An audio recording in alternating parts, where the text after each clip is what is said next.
হয়তোবা আপনাদের সুন্দর করে ভিডিওটা দেখাইতে পারতেছি। দেখি যে রিকশাওয়ালা মামারাও আসলে।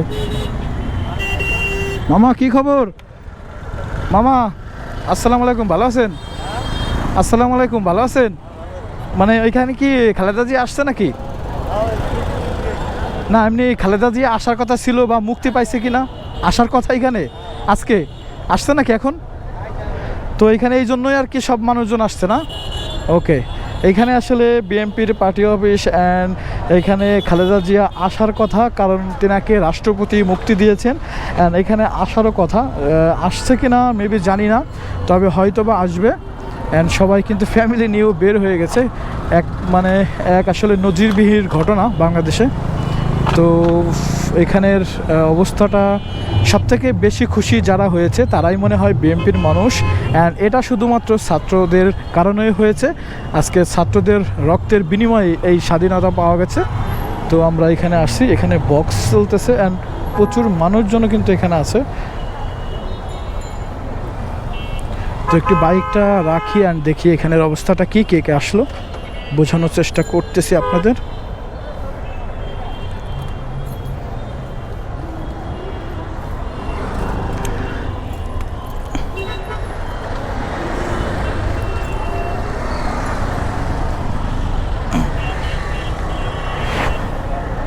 এই হচ্ছে বিএনপির পার্টি অফিস অ্যান্ড এইখানে প্রচুর মানুষ আছে অলরেডি। এইখানে আসলে বিএনপির নেত্রী খালেদা জিয়া আজকে এখানে আসার কথা অ্যান্ড এই জন্যই মনে হয় এত বড় আয়োজন। তো এখানে আর থাকা যাবে না, যেহেতু বাইকটা রেখে আসছি অ্যান্ড রাস্তার মাঝখানে এরকমভাবে দাঁড়ানোও যায় না, মেবি চলে যায় এই জন্যই।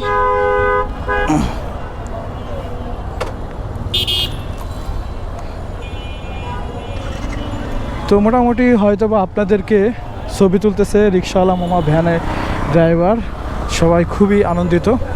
তো সব মিলে আজকের এই বাংলার জয়, বাংলাদেশের মানুষ আসলে অনেক বড় একটা নিঃশ্বাস এবং শান্তি মতন একটা নিঃশ্বাস নিতে পারতেছে। বাইকটা কিভাবে বের হয়, সিনিয়র মানুষগুলা অবশ্যই দিকে জ্যাম, যার জন্য বাইকগুলো এরকম উঠাইতে বাধ্য হচ্ছে অ্যান্ড কিছু করার নেই আসলে। এ হচ্ছে জোনাকি হল অ্যান্ড পল্টনের সামনে যে পরিস্থিতি, হচ্ছে চায়না টাওয়ার, অনেক সুন্দর একটা বিল্ডিং। কিছুদিন আগে এই বিল্ডিংটা উদ্বোধন হয়েছে, একদমই নতুন সেই পরিবেশ অ্যান্ড এখানের পরিবেশটা অনেকটা সুন্দর দিকে চলে আসছে। কারণ এই মানুষগুলা, বিএনপির এই মানুষগুলা অনেক পরিশ্রম করেছে আজকের এই বিজয়ের দিন আনার জন্য, কিন্তু সেটাতে তারা ব্যর্থ। অ্যান্ড ছাত্র আন্দোলনের মাধ্যম দিয়েই কিন্তু আজকের এই বিজয় আর এই বিজয় উল্লাস। এটা হচ্ছে কেন্দ্রীয় পুলিশ হাসপাতাল অ্যান্ড এখানে কোনো একটা পুলিশ বা অন্য কোনো মানুষকে দেখাও যাচ্ছে না। সো আমরা আজকে মোটামুটি অবস্থান বুঝতে পারছি। এখন শুধু আপনাদেরকে দেখাবো শাপলা চত্বরের অবস্থানটা কি, যেখানে আমাদের মেন প্রাণকেন্দ্র।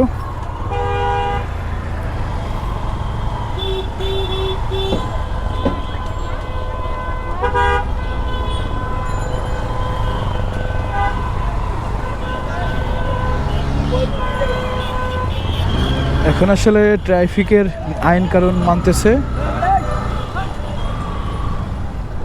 ট্রাফিক বলতে কোনো পুলিশ নেই। মামা কেউ আসবে নাকি? ভিআইপি কেউ আসবে নাকি? মানে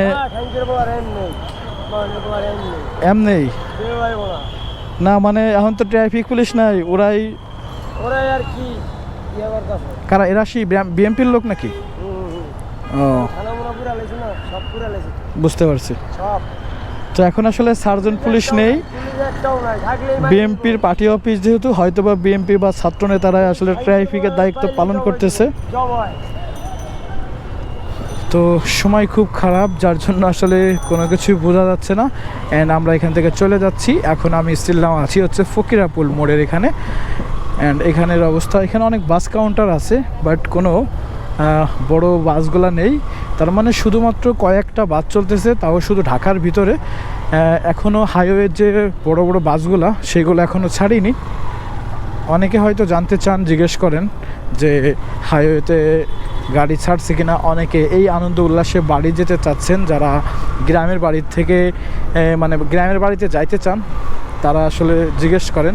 তো রোডের অবস্থা দেখে আপনারা বুঝতে পারতেছেন, অ্যান্ড কোনো বড় গাড়ি মানে হাইওয়ে রোডের গাড়িগুলো চলতেছে না, দূরপাল্লার বাস মেবি, অ্যান্ড সেটা চলতেছে না। আমরা এখন চলে যাচ্ছি শাপলা চত্বরের দিকেই। তো আজকের এই দিন আসলে পৃথিবীর বুকে সাক্ষী হয়ে থাকবে, অ্যান্ড সেইখানে আমরা একদম মন খুলে আসলে বাইক রাইড করতেছি, অ্যান্ড ভালো লাগতেছে, খুব ফিল হচ্ছে যে আনন্দ উল্লাস। আজকে শেখ হাসিনা পদত্যাগ করার পরের দিনের অবস্থা, অ্যান্ড নিজেকেও খুব স্বাধীন মনে হচ্ছে, অ্যান্ড মনে হচ্ছে যে আমি সত্য কথা বলতে পারবো, সত্যর বিজয় হবে। আমি একটা অন্যায় করলে মানে কেউ যদি কোনো অন্যায় করে সেটা আমিও হতে পারি, সেই অন্যায় বিচার হবে, অ্যান্ড এরকম একটা মানে ফিল মনের ভিতরে কাজ করে, অ্যান্ড হচ্ছে আপনার মানে নিজের আত্মবিশ্বাস এবং কনফিডেন্স সব কিছুই বেড়ে গেছে। সো আজকের এই দিনটা অনেকটাই আসলে মানে ভালো এবং স্বস্তি শান্তির জায়গা ফিরে আসছে। তো বাংলাদেশ আবারও নতুন করে স্বাধীন হয়েছে, যার জন্য আমরা খুব হ্যাপি। অ্যান্ড আমরা কথা বলতে বলতে চলে আসছি কিন্তু বাংলাদেশ ব্যাংকের এখানে, মানে শাপলা চত্বরের এই মোড়টাতে। অ্যান্ড এইখান থেকে যে গ্রিন লাইনের একটা বাস দেখা যাচ্ছে, দূরপাল্লার বাস, অ্যান্ড অনেকে হয়তো বা দূরপাল্লার বাসের খবর জানতে চান। একটা চলতেছে, হয়তো খুব কম 2-1টা চলতেছে। আমি মাত্র একটা বাসই দেখলাম এই শাপলা চত্বর মতিঝিলের এখানে একটা গ্রিন লাইনের বাস আছে, জানি না সেটা কোন রুটের বাস, হয়তো বা হবে কোনো এক জায়গার বাস, যেহেতু একটা চলতেছে মানে অনেকগুলা। এই হচ্ছে শাপলা চত্বরের অবস্থা, যেখানে প্রচুর জ্যাম থাকে, অ্যান্ড বাংলাদেশ ব্যাংক সহ এখানে আর্মিরা কিছুদিন আগেও ঘিরে রেখেছিল। অ্যান্ড এইটা হচ্ছে শাপলা চত্বর, ওই পাশে সোনালী ব্যাংকের হেড অফিস। অ্যান্ড আমরা চলে যাচ্ছি আসলে আমাদের গন্তব্যস্থলে। অ্যান্ড মোটামুটি আপনাদের ঢাকার প্রাণ কেন্দ্রগুলো কিন্তু দেখাইছি এবং বুঝাইতেও পারছি। সো আজকের ভিডিওটা কেমন লাগলো আর কি দেখতে পারলেন সব কিছুই কিন্তু একটা করে কমেন্ট বক্সে একটা কমেন্ট করে যাবেন। অ্যান্ড আমার পেজে যারা নতুন তারা অবশ্যই আমার পেজটাকে সাবস্ক্রাইব করে রাখতে পারেন। অ্যান্ড এরকম আরও ভালো ভিডিও পাওয়ার জন্য আপনারা আমাকে কমেন্ট করতে পারেন যে কোন ধরনের ভিডিও আসলে আপনাদের দেখতে হয়। বৃষ্টি নেই কিন্তু এখানে অনেক পানি। সো আজকের ভিডিও এখানে শেষ। আল্লাহ হাফেজ, বাই বাই, টাটা।